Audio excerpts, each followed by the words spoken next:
కైలాసంలో ఉన్నటువంటి శంకరుడే ఈ భూమి మీద ఇంటిలో తండ్రిగా ఉన్నాడు.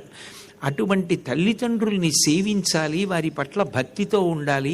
వాళ్ళు శరీరం విడిచిపెట్టినటువంటి తిథిని జ్ఞాపకం ఉంచుకుని వాళ్ళకి చేయవలసినటువంటి ఉత్తరక్రియలు చెయ్యాలని, ప్రతి సంవత్సరం పాటించవలసినటువంటి నియమాన్ని పాటించి చేయవలసినటువంటి క్రతువుని నిర్వర్తించాలని బిడ్డలు మరిచిపోతే తనకి జన్మనిచ్చి తన ఉండడానికి కారణమైన తల్లి తండ్రియే గుర్తులేని వాణ్ణి లోకంలో ఎవరు నమ్మగలరు?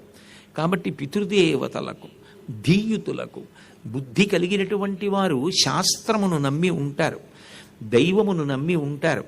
అటువంటి దైవాన్ని, ధర్మాన్ని నమ్మనటువంటి వాళ్ళు, శాస్త్రాన్ని నమ్మనటువంటి వాళ్ళు ఎవరుంటారో అటువంటి వారి వలన ధీయుతులకు కూడా ఇబ్బంది కలుగుతుంది. బుద్ధిమంతులైనటువంటి వారు ఏమి ఈ సమాజం ఇలా భ్రష్టమైపోతోందని బాధపడతారు.